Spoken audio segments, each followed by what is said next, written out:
من أمثي ونفكي ونفثي بسم الله الرحمن الرحيم اللهم صل على محمد وعلى آل محمد كما صليت على إبراهيم وعلى آل إبراهيم في العالمين إنك حميد مجيد اللهم بارك على محمد وعلى آل محمد كما باركت على إبراهيم وعلى آل إبراهيم في العالمين إنك حميد مجيد الحمد لله الحمد لله الحمد لله رب العالمين.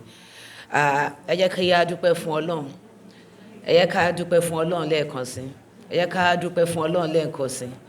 As Muslims, ẹnu wa ò gbọdọ̀ dá fún ọpẹ́. I'm happy to be here. I pray Almighty Allah will grant us more opportunity to be in places where we get beneficial knowledge. I just want to correct a little thing from the citation because of the rush, whatever. The BSc Physiology is from Unilorin, the MEd is from Now. And you know they are not related. BSc is medical physiology, is a medical course. What do you call it? The educational aspect. What do you call it? PGD, because I'm teaching. So I did PGD and then had an MEd in education. I had that from Now, National Open University. Okay. And just a little digression. One can digress from where you started to other places of interest in educational pursuits. Alhamdulillah Rabbil Alameen. The topic before me is the future mothers.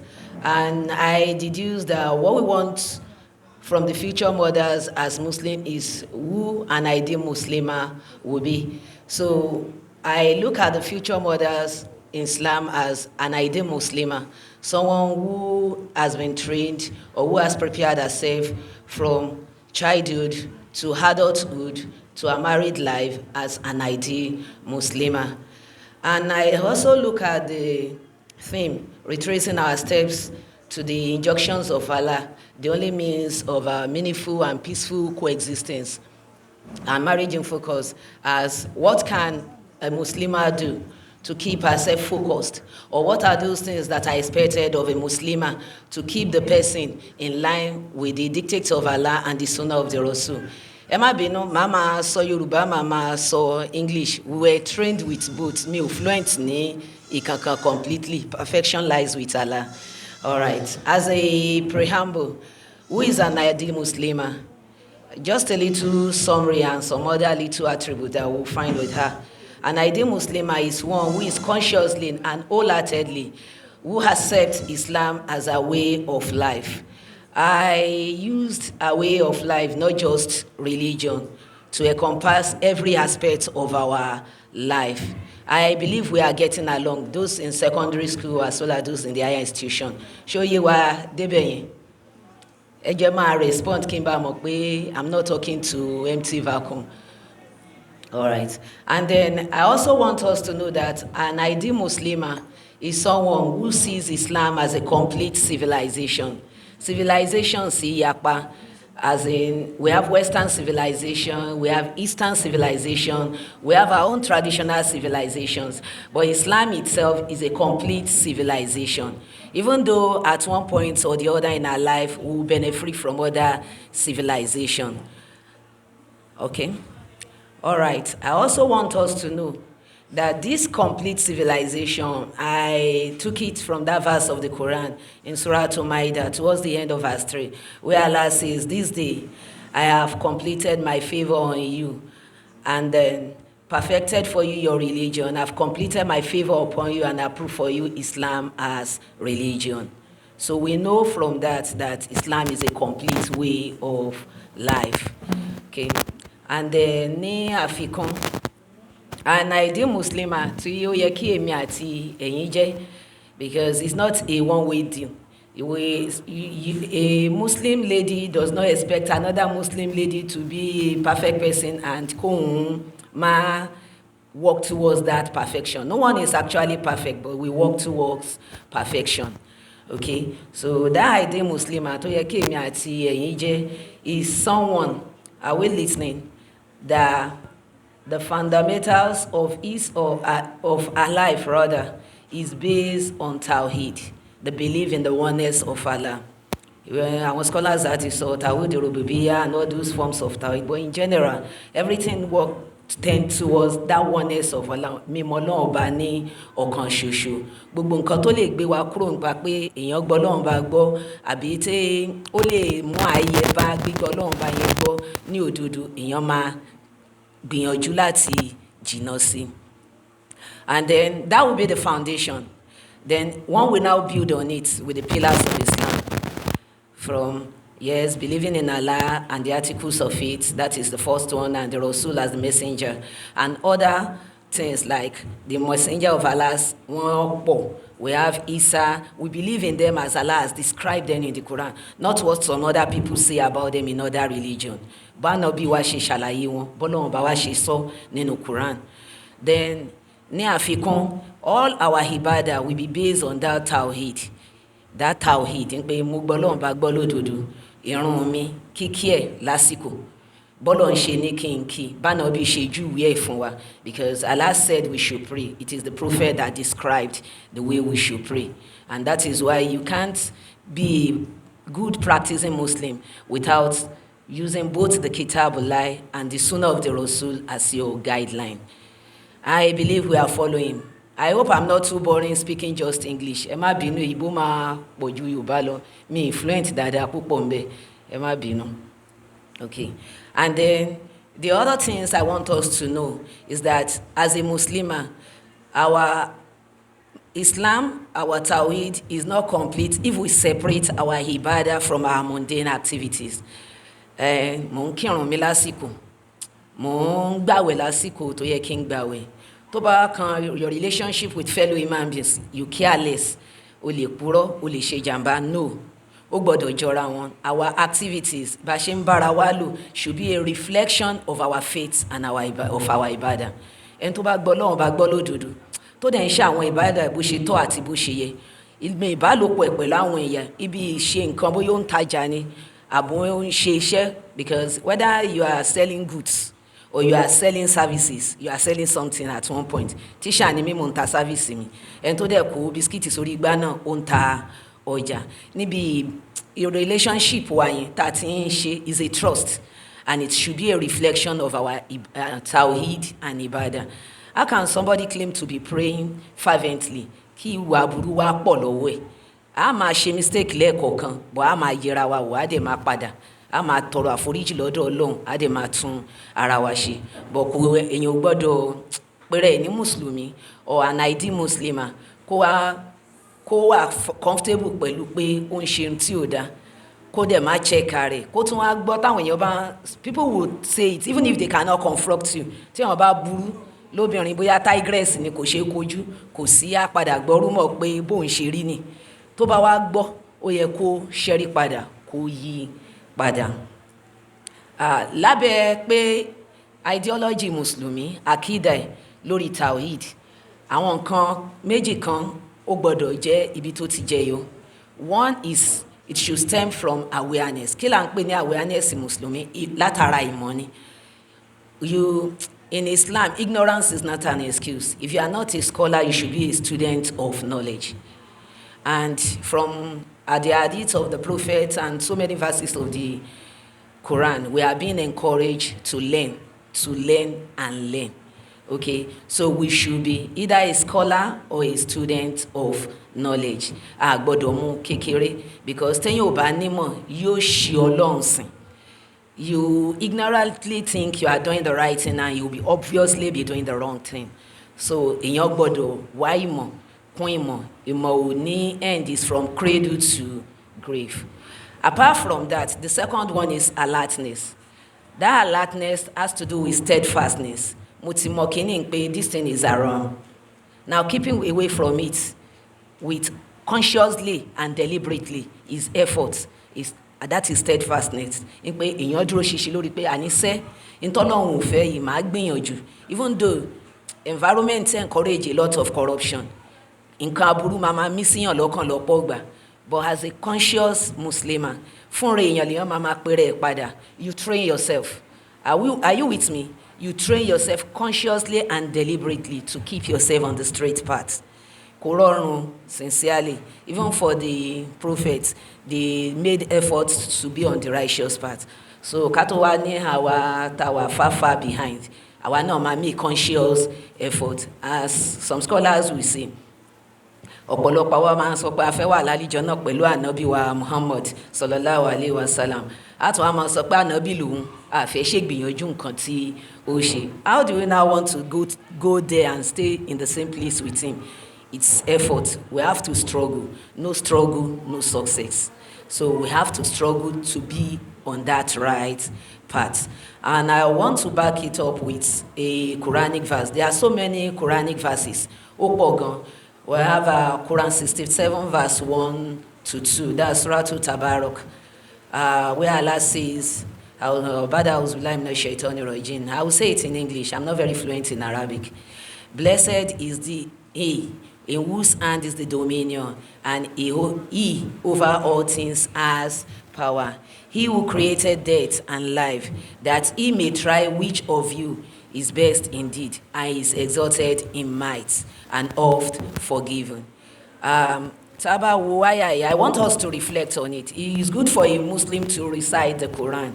To complete a Quran in a month is very good. And at the same time, very key, kéèyàn reflect on the meaning. Torí kò ní ṣèyàn láǹfààní tí orí Quran yẹn bá ń fò lọ́mọyàn lọ́wọ́. Ó dẹ̀ ń ka Quran, ó tún wá disturb pé nǹkan ṣe. Are you with me? Téèyàn ò bá reflect on the meaning, oore tó wà nù Quran lẹ́yìn àtàrà kéèyàn máa ka Quran yẹn, ó lè fòyàn. You see somebody ó ń ka Quran, ẹ̀ ń rí lẹ́ni pé this somebody tó ń ṣe ìbádà, but that understanding tí ó grasp, ó affect ẹ̀, kò jẹ́ kí nǹkan tó ń ṣe yẹn kó lóore púpọ̀ fún. So please and please, when we recite the Quran, let us try to go through the meaning. Ọlọ́run ti bá wa ṣe, Quran wà ní Yorùbá, ó wà ní English, ó wà lórí igbá at affordable prices. Bí wọ́n bá dáwó díẹ̀ yóò padà rírà. Kódà ó tún wà so easy. Many of us using Android phone, we can download it online. Tá a dẹ̀ máa jẹ àǹfààní ẹ̀. Ọlọ́run ṣe ní rọrùn fún wa láti máa kà, láti gbàgbọ́ yé àti láti máa mú lò.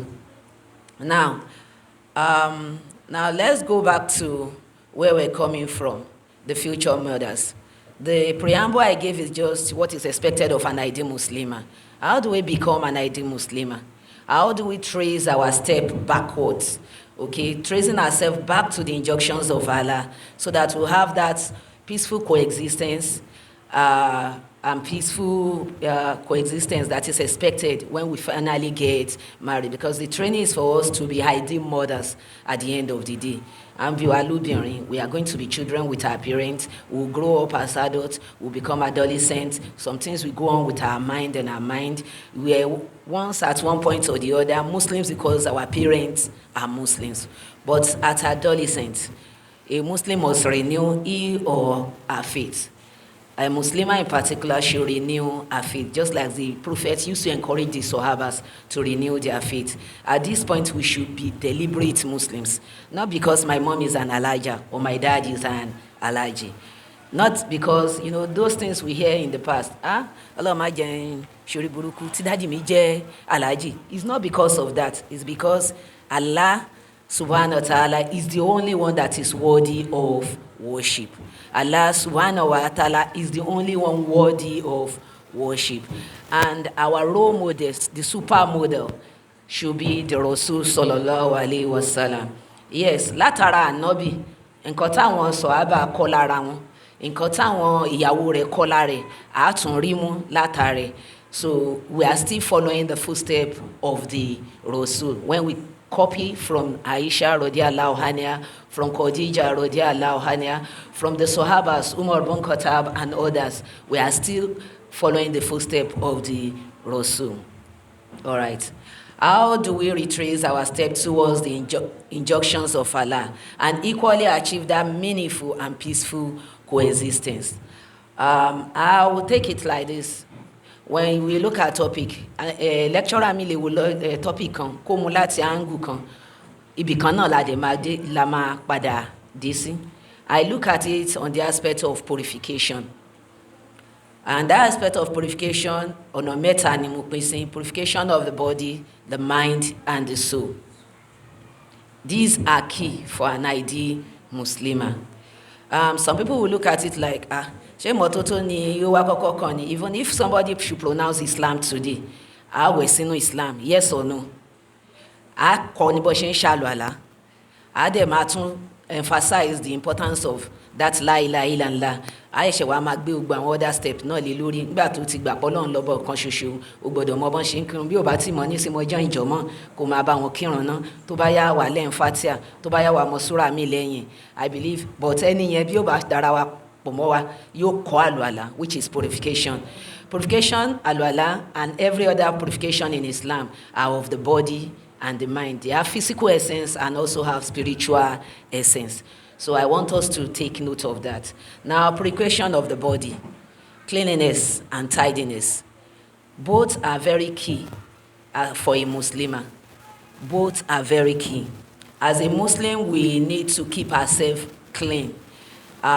Rasul said so many things about cleanliness. In fact, there are so many hadiths that the Sahabas were seated with the Prophet, and when he sees somebody that is not dressed properly, the hair is tangled, he looks like what we call a madman in this age. But all that madness and fashion is saying, he will complain. His face will change. That why can't this person tidy himself? And it's even reported in the history, when you read some of it, that when the Prophet is going to meet delegates from other tribe, he prepares himself. It's not about overdoing it, but it's about being moderate. Okay, so that cleanliness is key to our ibadah as well. It's very key. And I will use one hadith. There are so many. We have one that says cleanliness is half of faith. There's this popular that the key to salat is ablution, the key to salat, the key to paradise is salat, the key to salat is ablution. So kama ṣàlùwàlá, and irun dẹ̀ jẹ́ kókó nínú ọ̀rọ̀ ayé Mùsùlùmí. So that cleanliness is just an extension. And I want to digress a bit. I read on a magazine dated some years back, I can't recall the date. Then in Europe, medical students and doctors, when they are done with cadavers, they don't wash their hands. They use that particular hand and then go and attend to nursing, to pregnant women that wants to deliver. Then they used to have a lot of maternal and child death rates, just because of one thing, dirtiness. That dirty hand they brought from the dead person, the germs and everything, and they now took it to the woman who just want to deliver. So over time, one of them just washed his hand and discovered that only safe delivery she at not Simon hand washing. And that was years after our Rasul have enjoined us to be clean, to wash our hand before eating, to wash our hand before doing so many things. Okay? So mo kàn mú yẹn wá pé ẹwà àǹfààní tó ti wà nínú Islam táwọn míì discover later. Inú ẹ̀ ní gbogbo òfin COVID tó dé nísìn, wash your hand before touching anything, wash your hand after touching things. Ó ti wà nínú Islam ti pé kọ́lọ̀ ń jẹ́ ká lè practice Islam bó ṣe tọ́ àti bó ṣe yẹ. I also want to use a verse of the Quran to buttress the point on cleanliness. There are so many verses on purification of the body, of the mind. But I will use this Quran 5, Surah Al-Ma'idah verses that Allah says we should perform ablution before, before praying. The verse talked about washing of the hand, the head, and every part that we do in ablution. So I will also make a reference to an hadith of the Rasul, where he said it is a duty of every Muslim to take a bath at least once every 7 days, and then to wash his head and body. And you can see that pé ó tiẹ̀ wá burú bóyá winter ṣe pé òtútù ló máa wà ń bíbà aláwọn ìlú mi jẹ́ pé òtútù yẹn ju eléyìí lọ. Some people don't take their bath for 2-3 days, but as Muslims there are some conditions that will force you to take your bath. For instance, téèyàn bá jẹ gbèsè gúúsùlù, probably ti janaba ni, you may not take that of water, but a ṣáà ṣe tayammum. Are you with me? And then some other form ẹni tó parí haido kò sí ọgbọ́n ẹ̀ ó máa clean up. a ṣe guslu. And then ó tẹ̀ wá burú jù láàrin ọjọ́ méje because of the condition they find themselves in the desert. Then he said ó tẹ̀ wá burú jù once in 7 days kéèyàn owó ẹ̀ kó fọ orí àtàrà ẹ̀ dáadáa ṣé ó ti yé. So ọlọ́run á kún ọlọ́run á ṣe ní ìrọ̀rùn. Also important, not just about this kakanda omi sí ara, the importance of taking care of our mouth. And there's this hadith that is reported that the Prophet does not want to make it difficult for the Muslim. He would have made it compulsory for us to brush our teeth or clean our mouth with siwak before every salat. Kali mọ̀ pàtàkì kí nǹkan tó dá máa jáde, kóòrùn tó dá máa jáde ní ẹnu wa, ká má jẹ́ olóòórùn, ká má jẹ́ ẹni tó ń kọ̀sì ìbàjẹ́, either from the smell of the mouth or from wherever we see.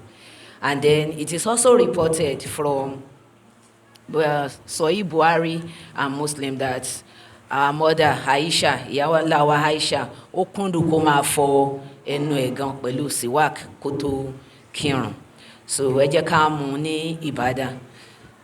And then there is something I want us to note when it comes to cleanliness of the body and beautification of the body. Agbodo ṣàṣejù. We are a moderate people. The Prophet came to teach us moderation. We should not be of the two extremes. Agbodo ẹ̀yà ogun. Àdègbọ́dọ̀ fàṣejù kún ìtọ́jú ara. Inú títọ́jú ara, purification of the body. Tá à ń tọ́jú ara wa náà ní tá à ń jẹ náà tí wọ́n á wọlé. What we eat should be halal. And even in eating halal, yes, halal ni mọ́tì, but mi gbọ́dọ̀ wá mú débi pé màá wá máa gùfẹ̀ àbí màá wá bì. We should follow that hadith of the Rasul tó ní ká pín inú wa sí mẹ́ta. We should use a part for eating, another part for drinking, and allow air for the third part. A gbọ́dọ̀ jẹ oníjẹ wọ̀bìà. Ìgbà míì oúnjẹ máa ń dùn, but a discipline ara wa náà ni. Tá fẹ́ á jẹ́ á tún ní pé fún wa sí opportunity bá wa, but we need to be careful as Muslims. In tó dáa ó lè fa ìdá fún yàn. This common illness, constipation, is common in children. Ó ń ṣàgbàlagbà náà torí irọ́ ní ká sọ pé ọmọdé nìkan ló ń jẹ ìjẹwọ̀bìà. Àgbàlagbà náà máa overdo it at times. Constipation.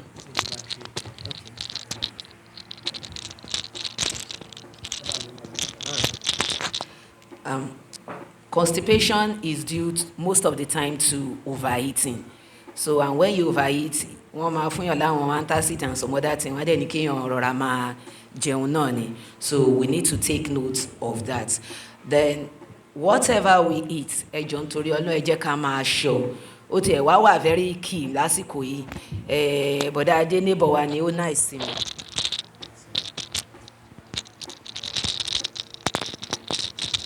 Even though wọ́n wà wayward but wọ́n wà generous, ó ń gbé drink bọ̀ ká wá gbà ká mú. Some of them are filled with drugs. So nǹkan ṣòro gbàjẹ́ nísìn. Even from people you are familiar with, wọ́n náà ìsìn yín but àwọn lè máa lo àwọn nǹkan tí wọ́n tó jẹ́ Mùsùlùmí ń ṣọ́ra ẹ̀ from. The person may also be a Muslim, but ó lè máa ṣọ́ra ẹ̀ tó bí wọ́n ṣe ń ṣọ́. So we have to be careful. Then on the issue of ọ̀rẹ́ mi mo kàn lo any drugs, please let's be careful. You don't just take any drug. Use prescribed drugs when necessary. In fact, ìgbà míì èèyàn lè béèrè lọ́wọ́ doctor mẹ́ta kó tó ṣe nǹkan mi. Like I had an issue, I went to the hospital, I was not convinced. I went to a clinic, I was not convinced. I had to call another doctor before I decided to take the recommended drug. Mùsùlùmí gbọ́dọ̀ ṣọ́ nǹkan tó ń gbé sínú. Are you with me? It's part of taking care of our body. Kàn lè ní oògùn náà ni ó ṣiṣẹ́ fún Yàlágbájá, ó ṣiṣẹ́ fún Rọ́bíà, ó mọ̀ gbọ́dọ̀ ṣiṣẹ́ fẹ́mi náà. Bọ́lọ̀ ń ṣe dá wa ó yọ̀tọ̀ọ̀tọ̀. If you have observed, ẹ bá lọ hospital, wọ́n á béèrè history, ṣé ẹ ní ulcer. Ògùn tẹ́ni tó ní ulcer lè lò ó yàtọ̀ sẹ́ni tí ò ní ulcer. Ògùn tẹ́ni tó ní BP lè lò ó yàtọ̀ sẹ́ni tí ò ní BP, and so on and so forth. So please and please, mo fẹ́ tọ́jú ara mi náà ni, fine is halal, but just don't take anything. Make sure it is prescribed. Even if we are going to take the local concoctions, be sure it's the certified ones. Tó ti ń jẹ fún yàn tẹ́lẹ̀, probably you were brought up in a home where you take agbo. Agbo tẹ́tí ń lò ní kì í ṣe tẹ́nìkan rí lọ títí tó kàn rà. Are we there? So please and please, it's part of taking care of our physical body. It's very key what we take in, and the source, it should be halal. The source should be halal. The source should be halal. Don't say mi ò ní bọ̀dá yẹn kọnu sí mi ò ní fẹ́ mo dẹ̀ rí as Father Christmas mo ń gba nǹkan lọ́wọ́ ẹ̀ mo ń lò èmi smart. Are you with me? Please and please, let's be cautious. Our way of life is not like that. You are not going to marry the person. You have decided right from onset that this person is not your taste. Okay? So you don't need to take anything from the person. You don't need, because when you start taking something from the opposite sex, the first impression to wa lọ́kàn ẹni pé ó gbà tèmi yóò sì padà gbà. There is this Yorùbá adage pé ètò àwọn bá tẹnumọ́rọ̀ fóbìnrin yóò padà gbà fún. So please and please, nǹkan téèyàn ò bá ní jẹ kó má fi rùn mú. Lánìyàn àti ṣe ṣìnà or lánìyàn àti fẹ́yàn. Don't try some games. Don't play smart. Just remain steadfast and focused as a Muslimah. Let people know your stand. Mi ti ṣetán wedding by mi dẹ̀ ní any disturb pé kó má gba nǹkan is a form of taking around source because ẹni yẹn ọ̀tọ̀ ní tó fọkàn sí pé yóò padà gbà and kò jọra wọn àníyàn méjèèjì ò papọ̀. So please and please let's note it. Okay, and then apart from what we taking coming from Allah's source, we should do exercise. Kò dìgbà tá bá wọ leggings tá rìn káàkiri gbogbo àdúgbò ká tó ṣe exercise. There are so many forms of exercise we can do within our compound or within the house. Ìyẹn lè gbé kíẹ́gì 10 kg omi méjì kó fà láti òpó fẹ́ǹsì ilé wọn kan sí kan kó lọ kó bọ̀ láàrin 30 minutes ó ń ṣe kan nìyẹn. Ìyẹn lè lie down kó ṣe press up and some other forms. Kò dìgbà tí òun náà bá di pé ó join àwọn tán fi ṣe trend tán sá káàkiri lójú títì. Yes, sometimes you may need to get out of your environment. You may not have to run like others run so that you don't display unnecessary things. You can be in your Islamic dressing and just stroll or walk briskly from one place to another. But please, let's take notes. We have to be security conscious. Ibi tá a rìn sí, time tá a rìn, a gbọ́dọ̀ note here. We are females. A gbọ́dọ̀ take note. Yes, mo láyà.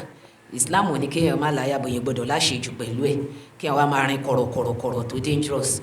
So please and please, we should exercise, but we should do it moderately. A gbọ́dọ̀ fi àṣejù kún.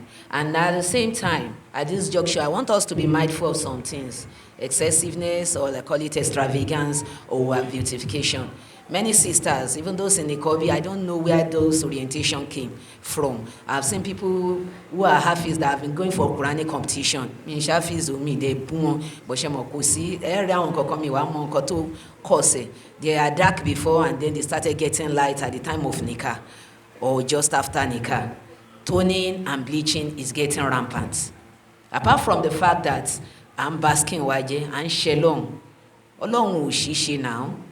Ó mọ nǹkan tó ṣe tó fi dé èbò léèbò ó dẹ̀ mọ ohun tó ṣe tó fi dá wa bẹ́ẹ̀ so that we can recognize ourselves and still appreciate his favours on us.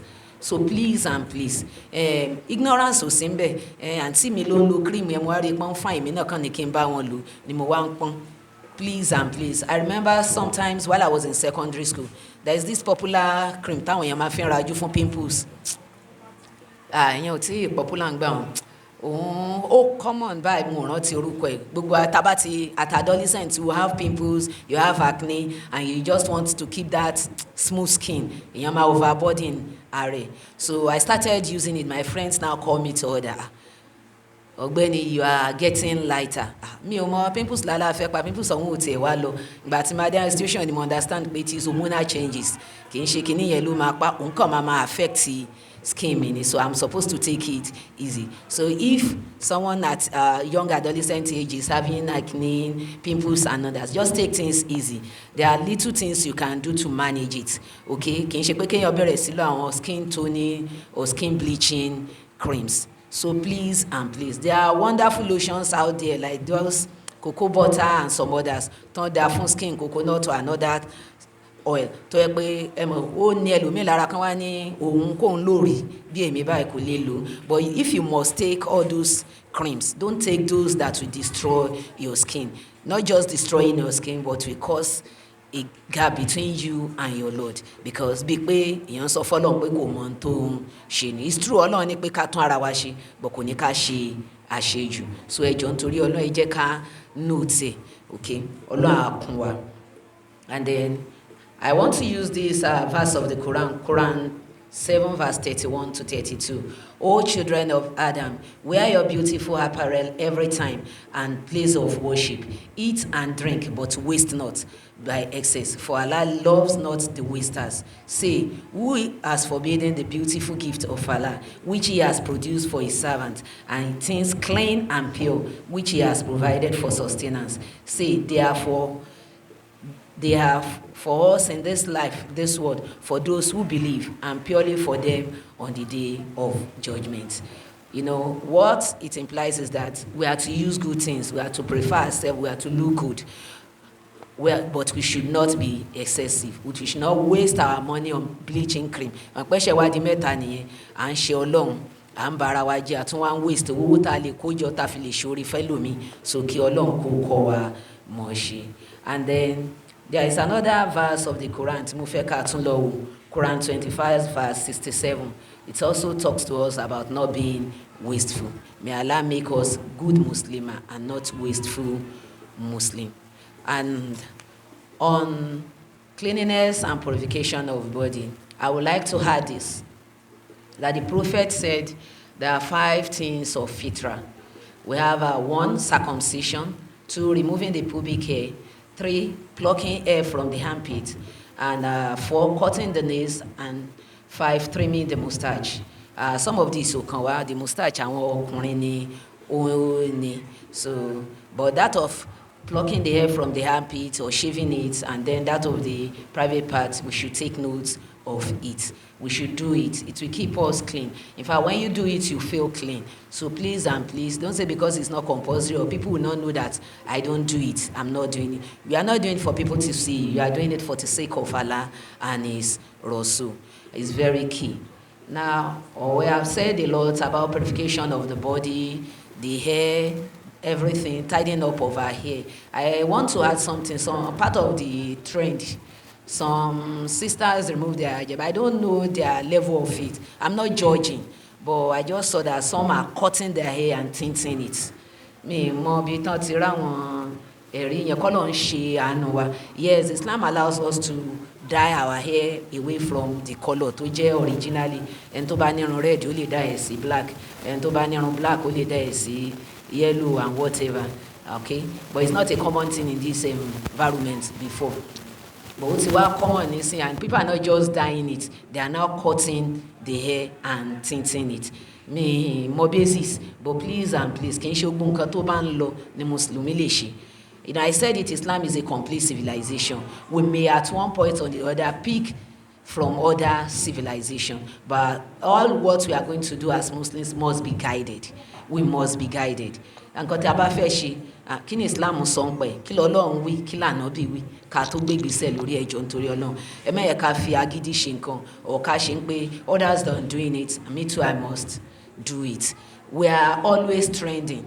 A Muslimah is always trending. That's the truth and nothing but the truth. You don't need the new fashion or the old folk. That leggings, náà ṣẹ̀ṣẹ̀ sọ aṣọ nísìnyí. I remember when we were in secondary school, a máa ń wọ Sunday short wa fi kún school short ni. Leggings ò common gbà yẹn, jeans láyé wọ́n wọ́n gbà yẹn láyé Rich Also Cry. Tó jẹ́ ọmọ talking jeans, òun ló common. But nísìnyí àtàdélébọ̀ àtàrúgbó leggings náà wọ̀ káàkiri títì. Àwọn wá ní wọ gown lé lórí, top kékeré ni. Which is wrong. So ayé ń yí ni wọ́n ti ṣàwọn nǹkan yẹn rí, wọ́n tún padà síbẹ̀. So please and please, we Muslims are always trendy. Nobody is saying you can't wear leggings. Torí òtútù èmi gan wọ̀ sábẹ́ kí n lè dira dáadáa. So we can wear it, but we should remain properly dressed. Okay, please and please. So ẹ jẹ́ ànóòtì yẹn tí irun yẹn jọ nítorí Ọlọ́run. Mo tún rí kan wọ́n ní mi rẹ́ nìyẹn, but a sister was telling me that a sister did dreadlock tó gbé fún ọdún. I don't know. For irun tá à ń dì wọ̀nyí tá à ń tú, ìgbà tí ó bá fi póṣù kan, àwa náà ó mọ̀ pé ó yẹ ká ti change ẹ̀, kò sí bá ṣe sin tó. Ẹgẹ́ ẹ̀tẹ̀bọ̀ kí wọ́n wá ṣe dreadlock pé torí pé mo lórun mi gangan, kó wá keep that same hair. Though the person is washing it, yes, wọ́n fi shampoo sí, but ó máa rough, kò sí, I don't know. Ó máa rí bákan. So please and please, kì í ṣe gbogbo style tó ń trendy nísìn lẹ́nu àwọn èèyàn ló ń trendy for Muslim sisters. We are always trendy tá bá ti keep to the sunnah of the Rasul ẹjọ́ nítorí Ọlọ́run á kún wa. And then lórí purification of the body, tá bá ń ṣe òde àrípá àwọn sisters kan àwọn náà ń fa irun kí náà ń pè bíbá iṣẹ́ eyebrow ni ẹ má bínú mo gbàgbé ìbò yẹn ni irun ojú ń bíbá kò tọ́ súnà. The prophet emphatically speak against it. I don't have that detail, but it's one of those things that I've kept in my left hand while I was growing up. Pé ó wrong ká fa irun ojú torí pa fẹ́ ṣe oge. Àwa fáńtọ́ lọ́n ṣe síbẹ̀, a tún wá mú kíní kan pencil, ayẹ̀ṣẹ̀ tún wá kùn síbẹ̀ in our own design. Please and please. Sincerely, Allah who said He created us in the best of form. Kò purọ́, Allah is the truth. Kò purọ́. We are okay. A lè rí bákan náà, ká lè appreciate ara wa ní sister mi ṣe pupa lèmi ṣe dúdú. So please and please, tí o bá rí kan náà bákan náà báwọn angels ṣe rí, a ní appreciate ara wa báwa ṣe appreciate ara wa. So please and please, ẹ jọ̀ọ́ nítorí Ọlọ́run. All those things, ẹ jẹ́ ká fi sí ọkàn. Now, I think I've dwelled enough on purification of the body. And others might come to your mind by the time you go through some other literatures or listen to some other lecturers. The purification of the mind. How do you purify that mind? Kí ni báwo la ṣe ń fọ ẹ̀mí wa mọ́? Nǹkan tá a fi máa fọ ẹ̀mí wa mọ́ ni nǹkan tó ń wọ inú ẹ̀mí yẹn. Nǹkan tó ń wọ inú ẹ̀mí yẹn. And we pray and seek for beneficial knowledge. You know, in one of these azkar that we do morning and evening, Allahumma inni as'aluka ilman nafi'a wa rizqan tayyiban wa amalan mutaqabbala. It's one of the comprehensive dua that I appreciate a lot. And in my meeting with young people or anybody, I tell them that please do this dua a lot. It's very key. Knowledge yapa, ito lè ṣìyàn lọ́nà gan ló pọ̀ jù. But we have to keep praying to Allah to guide us towards that beneficial knowledge. And as long as we are sincere to Allah, by His name, I believe, He will guide you towards that knowledge, either by you going towards it or somebody bringing it towards you. Okay, so please and please, we need to seek beneficial knowledge. And a verse of the Quran, in Quran 20, verse 144, Allah say, oh my Lord, advance me in knowledge, increase me in knowledge. Rabbi zidni ilma. A máa fi ń ṣe àdúrà púpọ̀, kò wrong ká fi kún, Ọlọ́run gbà ní ìbádà. And this is emphasized in some of the hadiths of the Rasul, where he says seeking knowledge is a duty of every Muslim. Wọn ò sọ pé ọkùnrin nìkan o, every one of us. You can't be an ideal Muslim without having the knowledge of how to manage yourself and your environment. Okay, and then what are those knowledge that is expected of an ideal Muslim? What are those things she should seek? The first one has to do with knowledge of our deen. When it comes to our deen, our aqidah, our tawhid, the knowledge of the Quran, how to read the Quran with tajweed. I mean, our náà ṣì ń kọ́ ni àti stop Ọlọ́run wa.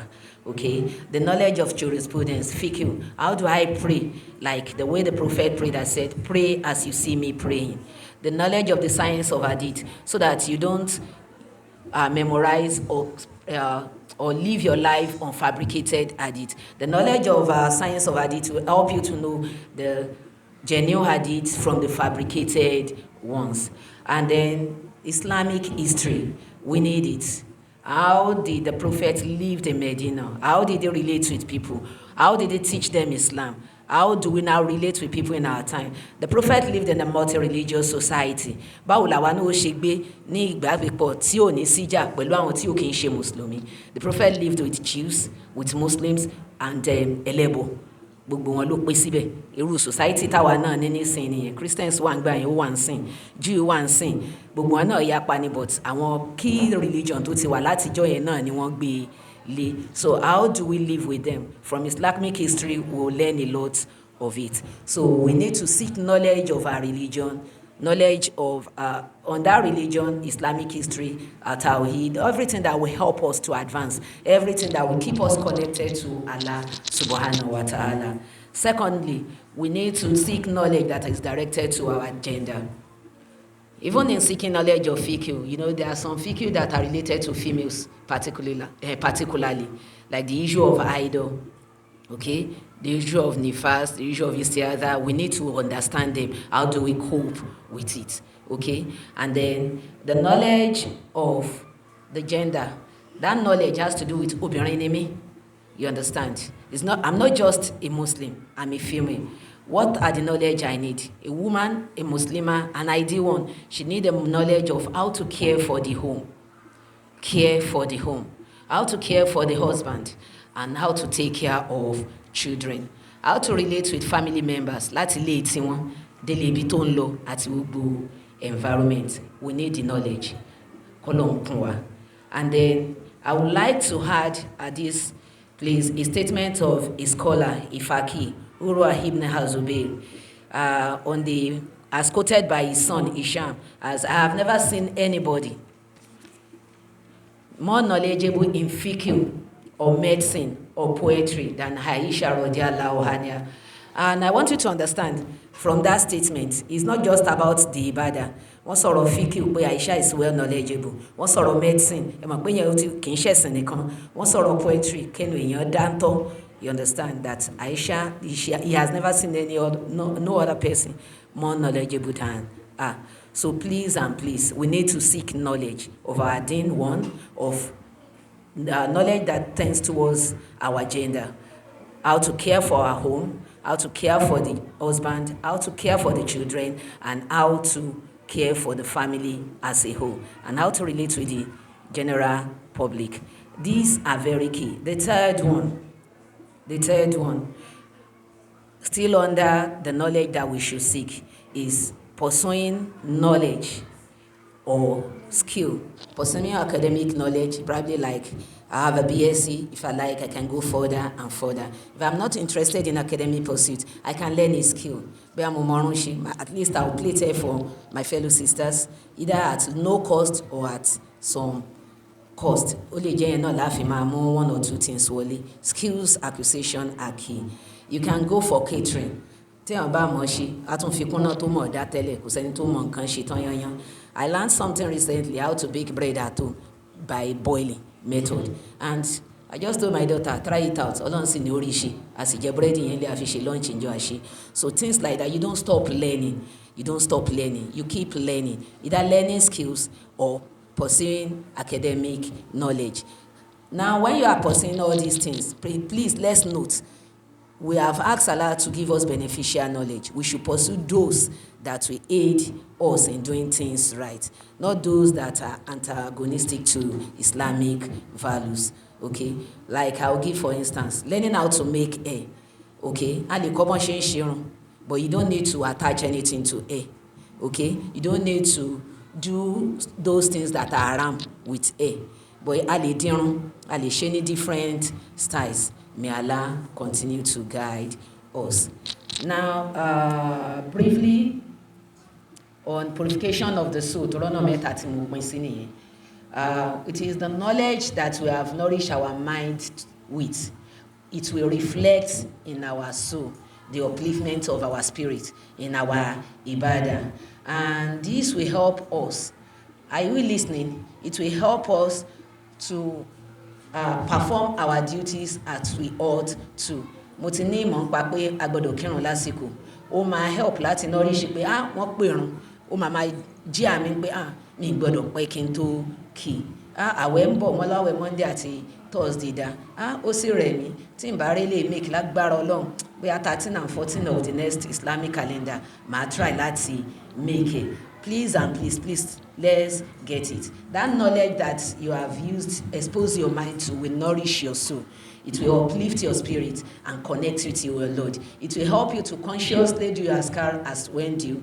Even when you are disturbed, it will call you back that, oh my God, let me do istighfar. Istighfar to get us closer to Him.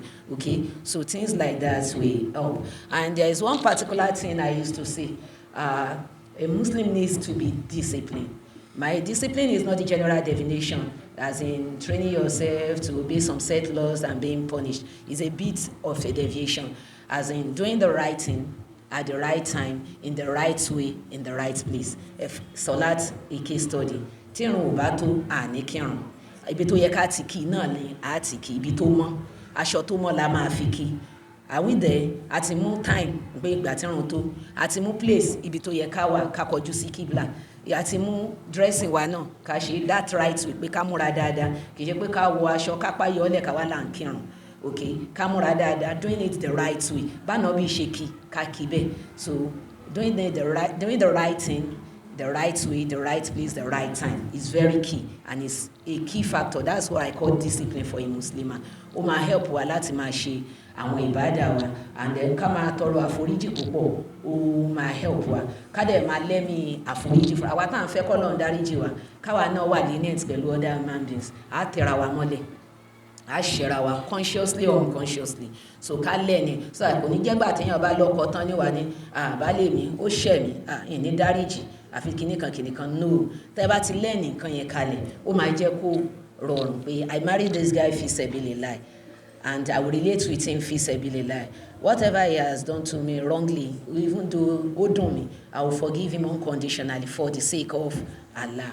Ọlọ́run adé kọ́ wa mọ̀ ṣe. And then I want us to go with this verse of Allah too.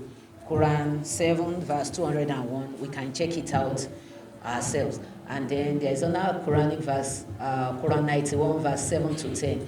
We should note that as well. There are so many Quran. By digression, before I drop the mic, please, there is a lot of distraction. Even the married, the elderly are not left out. A lot of distraction because of the internet. A lot of distraction because of the ICT. A lot of distraction because of the gadgets. Television ló kọ́kọ́ máa ń disturb wa láyé àtijọ́ kí fóònù tó dé. Tẹ́lẹ̀ pé wọ́n á pè ní ọmọ mo fẹ́ sáré wo kíní ìtàn ká tó lọ bọ̀ nísìn. Many people need the TV because TV app is on the phone. So many things are there. But please, just like I said, libere. Àdúrà tí a ń gbà pé we seek beneficial knowledge. Gbogbo ntọ́lọ́run bá fún wa lò, ẹ jẹ́ ká lò síbi dáadáa. Gadgets yìí, ẹ jẹ́ ká fi ṣe dáadáa, and every other one tá bá máa lò. Please. And I believe Allah, in His infinite mercy, who sees the sincerity of His servants, will help us in growing to be an ideal Muslim. Assalamu alaikum wa rahmatullahi wa barakatuh.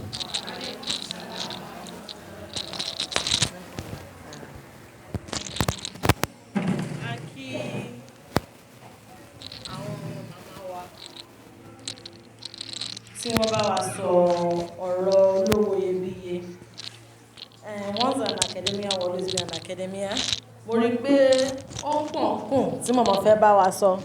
Tí ó bá ń ṣe pa lọ ṣẹ́ wọn léèkánná, wọ́n ti fẹ́ lójú time ta fún wọn lọ nípa ìgbáradì wọn lórí topic tí wọ́n bá wa sọ̀rọ̀ ń pa rẹ̀. Àbẹ́lọ̀ nínú àánú rẹ̀, ọba tó yí kò ń dúnyàn lẹ́san ìṣe dáadáa, kó bá wa san wọ́n lẹ́san lórí. So I will implore each and every one of us here to say to our mom, Jazakumullahu khairan. Nígbà tí wọ́n bá wa sọ ọ̀rọ̀ tí wọ́n bá wa sọ, èmi gan fúnra mi tí mo ti di mother bẹ́ẹ̀ yẹn pa sọ lẹ́ẹ̀kan pé sisters ṣì ní gbogbo wa. Ó tún dàbí ẹni pé so ìmọ̀ ṣì tún kù téèyàn tún mọ̀, not even only for the future mother, even for we the mothers, nípa bá ṣe lè build ara wa gẹ́gẹ́ bí Mùsùlùmí. Wọ́n pín sí mẹ́ta: a build ẹ̀mí wa, a build ara wa, a sì build the relationship pẹ̀lú Ọlọ́run ọba. K'Ọlọ́run bá wa san màmá wa ní ẹ̀san olóore. So ká tó máa tẹ̀síwájú lórí ètò wa, I would like to invite to this high table tí àwọn ìyá wa wọ̀nyí bá wà ní orí ìjókòó. Nígbà tí wọ́n sọ̀rọ̀ lọ́wọ́, yes, one of our mothers ní ìlú Ọ̀fà yìí, in person of Abdulrahman Ayolo, àfáà wa ni wọ́n, ìyàwó àfáà wa tún ni wọ́n. Àwọn náà bá wa lórí ìjókòó.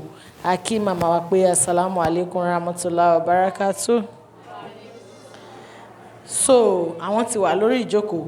Tí Abdullah Tẹjúmọ́lá tán bá wà round ẹjọ́, ẹ bá wa dìde síbí báyìí. Mo lè máa mọ̀ yín in person, but ẹ bá ti wà round ẹjọ́, ẹ bá wa dìde. Then Muhammad láti ilé kéwú wa lọ́dọ̀ Professor Yawoye. À ń retí àwọn náà lórí bíbá. Tán bá dẹ̀ ti wà láàrin wa ẹjọ́, ẹ bá wa dìde síbí. Then Sister Robia Amọ́tótó, ẹjọ́ tẹ́yìn náà bá wà lórí ìjókòó, ẹ bá wa dìde síbí, as well as Sister Hikmat Adam. Ó dà pé àwọn yẹn ti wà round, káwọn náà dìde sí ibi báyìí. So lórí tọ́pìkì yìí kan náà tí wọ́n bá wa discuss, Tani, those are the future mothers. Àwọn ilé wọn ni àwọn ni ìyá ọ̀la tí wọ́n bá wa sọ tán. Ẹ jọ̀ọ́ ṣé Umu Abdullah Tejumola show around. Okay. In her absence, are you? Okay, all right. So, ní orí topic tán ṣe bá wa sọ̀rọ̀ tán yìí, mo mọ̀ pé ẹ̀yin sisters mi, students lọ́pọ̀lọpọ̀ yín, students ò dẹ̀ ní sí class, kó má ní question, mi ò tiẹ̀ kí n like ẹ̀. So ẹ má ṣe student any question, no ma or no sir. I want us to ask questions. N tí wọ́n bi wá, bó ṣe yé wa sí, bó ṣe yé wa tó. Okay. Bó ṣe yé wa sí, bó ṣe yé wa tó. Àti nǹkan tí kò yé wa ń bẹ̀, ẹ jọ̀ọ́ ẹ jẹ́ ká express ẹ̀ gẹ́gẹ́ bí teacher. Inú àwa teacher máa ń dùn ká kọ́ṣẹ́ tán kọ́mọ béèrè question. Tó bá béèrè question láfi mọ̀ pé ọmọ yẹn ń follow. So ẹ jọ̀ọ́, you people should ask questions, please. I would even love to have the questions to the extent that I will say, please, sister, maybe you see us after the program. So I pray to have more. I see one of our sisters raising her hands. You can come forward if you want to ask it or you want to put it in writing. And if you don't want to put it in writing, please, we are all female here. You can come forward and ask your question. So any other person that will ask question, please identify so that immediately she finishes and I will call you. Any other person? Assalamu alaikum wa rahmatullahi wa barakatuh. Wa alaikum salam. A dúpẹ́ lọ́wọ́ àwọn lecturer wa tí wọ́n bá wa sọ̀rọ̀ owó iyebíye tó yẹ pé owó gan ò lè rà. A dúpẹ́ lọ́wọ́ yín mà. So question mi ẹ sọ̀rọ̀ nípa àwọn 5 things of fitra, something like that. So ẹ mention circumcision. So mo fẹ́ béèrè pé ṣé ó wà permissible láti circumcise ọmọbìnrin?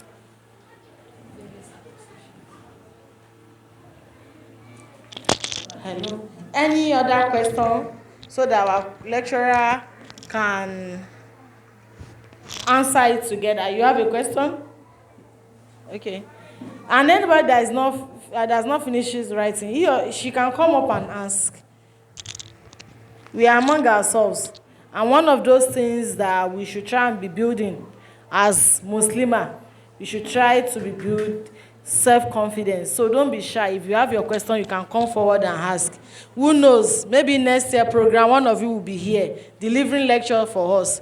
So ẹ má jẹ́ kí ẹ̀rù àti sọ̀rọ̀ tá bá ti wà láwùjọ àwa ara wa, ẹ má jẹ́ kó má bà wá. So that sister that is writing can as well come forward, and if you feel that she still want to write, she can continue. While we are waiting for our question or their questions, I would like our lecturer to handle the first question that is being asked about female circumcisions.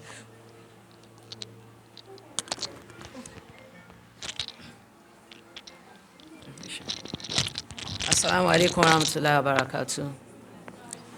Circumcision for both male and female is part of Islam.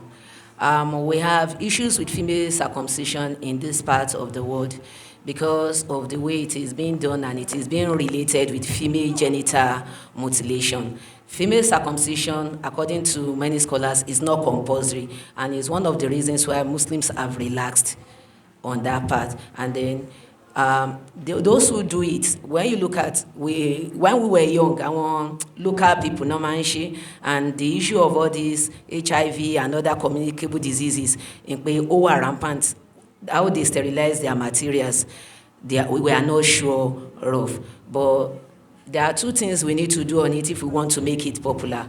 One is to find a way to make it legal within the Constitution. The second one is to have trained personnel, trained female, on how to do it the way they did it in the time of the Rasul. Assalamu alaikum warahmatullahi wabarakatuh.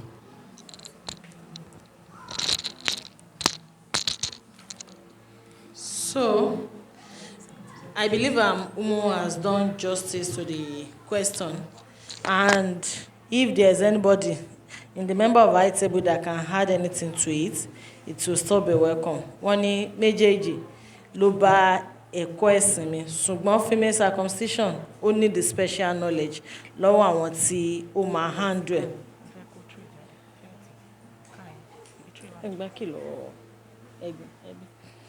So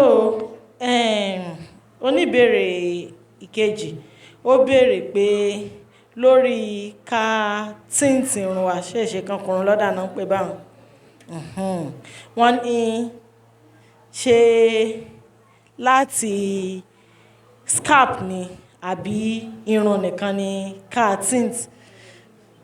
So mo fẹ́ kí lecturer bá wa wò yẹn bó ti yẹ pé tíntìn tá à ń ṣe lóde òní tó àyìnbígbà tá a gbádìí tí wọ́n lánàá bí rí ẹni ọ̀hún tí irun ẹ̀ funfun ó ní òsì ní kíyàwó rẹ̀ bọ òkun ní làálì kódò tún warn against painting it back to black. So I wonder why we should paint our own hair that is naturally black and beautiful to another color. I'm not the lecturer, but I believe our lecturer will do the justice to the question. So then wọ́n ní it is half of Sharia. Okay. Oh. If it is half, okay, pé bóyá ká tún kùnrùn ká ṣe bí àfárí apá kan dápá kan sí ká kùn kan ní dúdú ká kùn kan pupa tàbí ká ti ẹ̀kùn apá kan ká mọ́kùn apá kan ṣé a tún lè ṣèyí náà àwọn lecturer wa àwọn màmá wa wọ́n bá wa ṣèdájọ́ lórí ìyẹn náà bóyá àwa náà lè di kọ́lákàlà. So then the third question say why can't we attach something to our hair ká sorun mọ́run èwo ló dé táwa náà lè mọ́ so mọ́ bó ṣe tí ń kọ́lẹ̀ tí ń kọ́ táyà ọ̀kadà àti bẹ́ẹ̀ bẹ́ẹ̀ lọ àwọn màmá wa wọ́n bá wa ṣe ìdájọ́ lórí àwọn questions. Assalamu alaikum warahmatullahi wabarakatuh. Ọlọ́run àṣewá ní mùsùlùmí tó péye. Ọlọ́run á dẹ̀ jẹ́ ká lè mú tí ó jẹ́ ètò tọ́ tó dẹ̀ jẹ́ òótọ́ mú nínú gbogbo tá à ń bára wa sọ. Sincerely, the aspect of tinting of hair kò sí àwọn tó ń tìǹtì tó máa ń dá irun sí black kò sí bẹ́ẹ̀ fẹ́ fi dá ìsirun tí ò ní kan ìsàlẹ̀ orí. So all the aspects of bóyá òkè ní àbísàlẹ̀ I don't know. The only thing I can say that sunnatically allowed is that you can tint your hair from the color it is to another color, and I don't think it's permissible kéèyàn wá ṣe half kò fi half lé ó máa tún rí bákan Ọlọ́run má jọ àjọ tí ò yẹ ká jọ.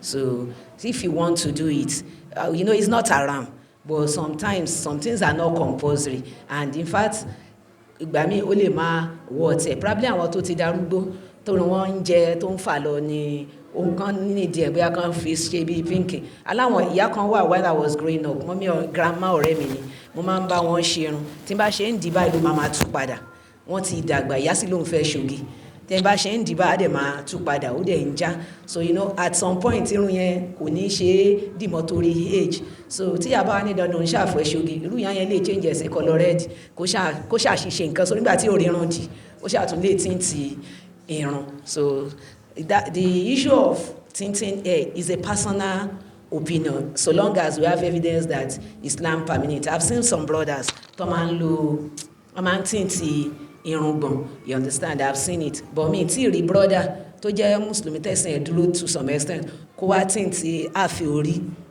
kò fi àfi. So tí àwọn ọkùnrin wa ta wò pé àwọn náà àkọ́kọ́ ń ṣe gbogbo nǹkan báyìí tán ti ṣe àfihàn ìtún ọgọwẹ kí Muslim sister ṣe rẹ. If you want to tint it, tint the whole, and you don't need to cut because and then kájẹ́ káníyàn wá dá. You know, I said something about purification of our soul. Gbogbo ń tá a bá fẹ́ ṣe jẹ́ ká ṣe nítorí tọ́lọ́hún. Ṣé nítorí pa fẹ́ trend la ṣe fẹ́ ṣe àbí nítorí pé ìtọ́lọ́hún fẹ́ at that time nìyẹn.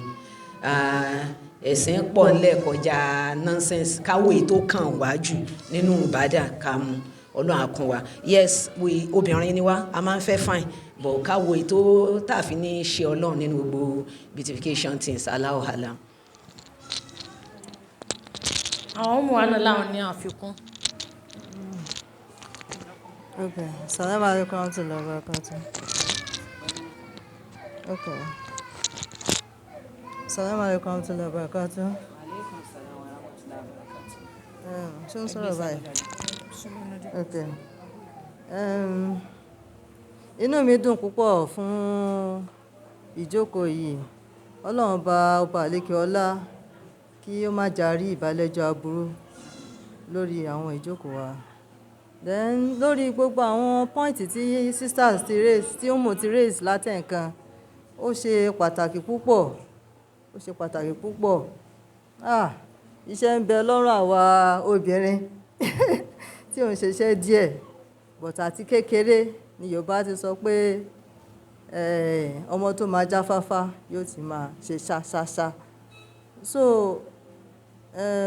Islam ní foundation tó wá jẹ́ pé foundation tí Islam gbé kalẹ̀ yìí, it is solely for our own benefit.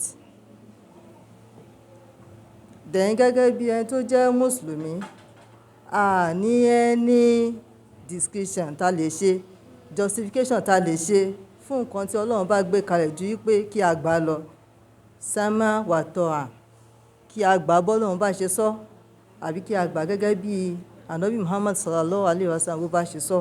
Nǹkan kan wá ṣe pàtàkì lára àwọn authentic hadith látọ̀dọ̀ Rasulullah sallallahu alaihi wasallam tó sọ fún wa pé inna Allaha la yanzuru ila ajsamikum wala ila suwarikum walakin yanzuru ila qulubikum wa a'malikum. Ọlọ́run ọba àlékè ọlá ó rán Ànábì Muhammad sallallahu alaihi wasallam gẹ́gẹ́ bí ẹni tí ó máa tọ́ wa sọ́nà àti ìkẹ́ fún gbogbo nǹkan pátápátá. Nítorí náà ó wá sọ fún yín pé dájúdájú Ọlọ́run o kó máa jíṣẹ́ fún wa pé dájúdájú òun Ọlọ́run kò ní wo picture wa bó la ṣe rí, pupa níwá ni àbí dúdú àbí a jẹ́ red. Bákan náà kò ní wo ẹwà wa, beauty wa. Kí ni the most important thing fún Ọlọ́run ọba? Òun náà ni ọkàn wa, our heart. Torí pé that is the basis of our iman. Nǹkan tá ṣe ń pè àwọn Mùsùlùmí torí pa ní imanu billahi, àgbàgbọ́, àgbà Ọlọ́run ọba gbọ́ lódodo pẹ̀lú gbogbo àwọn nǹkan tó ní ká ṣe. A sì gbà lódodo pẹ̀lú àwọn nǹkan tó ní ká jìnnà sí láti jìnnà sí. Wa a'malikum yóò tún wo ọkàn wa, yóò tún wá wo àwọn iṣẹ́ wa. Torí nǹkan tó wà nínú ló máa jáde síta. Òun ló ṣe jẹ́ pé nígbà tí àwọn àfáà wa tí wọ́n ń tún nǹkan tó ń jẹ́ iman, wọ́n sọ fún wa pé al-imanu wal-i'tiqadu bil-qalb wa qawlu bil-lisan wa amalun bil-jawarih. Wọ́n sọ fún wa pé nǹkan tí à ń pè ní ìgbàgbọ́, òun náà ni pé àdìsọ́kàn pẹ̀lú Ọlọ́run ọba nínú ọkàn wa. Then speech wa náà lórí ahọ́n wa láti bí la ilaha illallah Muhammad Rasulullah, láti bí à ń kírun Allahu Akbar, akasúọ̀tù fati àti bẹ́ẹ̀ bẹ́ẹ̀ lọ. Wa amalun bil-jawarih àti àwọn activities wa day in day out. So òun ló ṣe jẹ́ pé ọ̀nà wa jìn púpọ̀ látara pé àwọn West wọ́n ti sọ àwọn èèyàn nù lọ́pọ̀lọpọ̀, especially àwa tá wá láti ọ̀dọ̀ wa ń ìbàrí jẹ́ pé Nàìjíríà ni wa, bọ́n ṣe race wa, background wa, nǹkan tá à ń bá in the environment. Ó dájọ́ pé à ń adopt Western culture lọ́pọ̀lọpọ̀, a wá fi Islamic culture sílẹ̀. Àwọn náà máa tún wá máa sọ fún wa pé they have been watching you. They have been watching you. They are locking you up. They bondage you. You can't see, you can't hear. Àwọn náà máa wá sọ fún wa. Ṣùgbọ́n Islam ti fún wa ní gbogbo nǹkan tá a máa fi ṣe ayé. Tá a bá ti wá ṣe ayé tán, nǹkan tí ó máa jẹ́ ká wọ̀run Islam ti pèsè ẹ̀ kalẹ̀ fún wa. Ó wá kù sọ́wọ́ wa kí a mójútó ara wa, kó má jẹ́ gbogbo nǹkan tá a bá ní la máa gbà. Nígbà náà ni àwọn Umu àwọn ṣàlàyé nípa tinting of the hair. Bẹ́ẹ̀ ni Rasulullah sallallahu alaihi wasallam ó sọ̀rọ̀ nípa tinting of the hair. But authentic hadith tó wá lórí ọ̀rọ̀ yìí, ó wá lórí àwọn tó ti darúgbó tí wọ́n ti turn grey. That is the authentic narrations. Àwọn àfóò tí ìwà ṣetán láti sọ pé tó generally everybody náà ẹ máa tí ń tirun yín, but wọ́n wòó pé it might be acceptable so far it is still fashion. So far it is still dressing up. So wọ́n sì wòye pé it might be allowed. But we are now left for us to discuss for this. You have to decide, does it fit us? What does it tell about our Islam? Torí pé kó máa jẹ́ pé a máa múra bíi tout, a máa sọ pé mùsùlùmí ni wá. So ó dájọ́ pé káwa náà watch ara wa, kí ni nǹkan tá à ń ṣe, bó o la ṣe rí. Then àwọn nǹkan míì wà tó jẹ́ pé ó yẹ káwé pé ṣé ó bá Islam mu àbí kò bá Islam mu, so that àwọn èèyàn lè ní good reputation nípa Islam. Wallahu a'lam.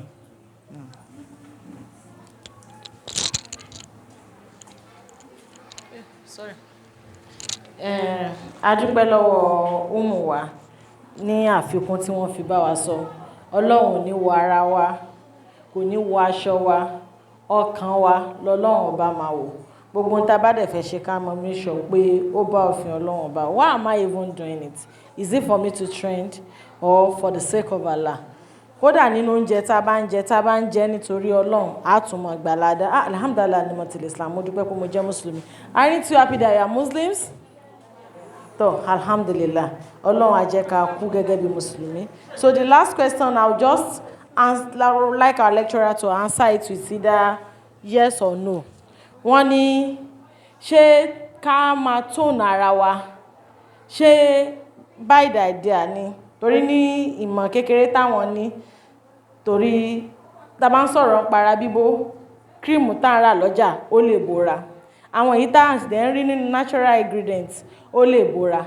Ká máa wá lo natural ingredients, bóyá oils àti àwọn natural things. Ṣé gbogbo being it natural and it can tone our skin, does it make it halal? So, lè jẹ́ bá down ní ṣókí. Even if it is natural, Assalamu alaikum warahmatullahi wabarakatuh. Ó natural ó artificial, tó bá ti jẹ́ pé ó ń tone ara wa ni, tó ń change àwọ̀ wa, it is haram. Ọlọ́run náà ló dá gbogbo àwọn materials yẹn, bọ̀ kò ní ká fi tone ara wa. We can put it to some better use. Assalamu alaikum warahmatullahi. A dúpẹ́ fún ìdáhùn ní ṣókí, sorry please, ní orí ètò. So nísìnyí a máa proceed to our second lecture, and the topic is jilbab. The topic is Islam versus civilization.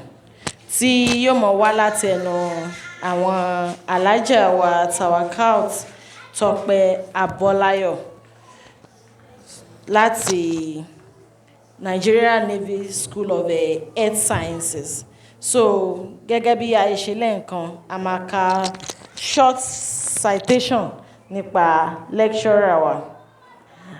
Hajiya Tawakat Tọ́pẹ́ Abọ́láyọ̀, having completed his both primary and secondary education, proceeded to Kwara State College of Earth Technology, Offa, where she obtained our national diploma and higher national diploma in environmental science, in environmental earth science, and she graduated, inshallah, mashallah, with upper credit division. From there, she proceeded to Kwara State University, where she bagged our Bachelor of Science, Environmental Earth Science. Mashallah, she graduated with a first-class honor.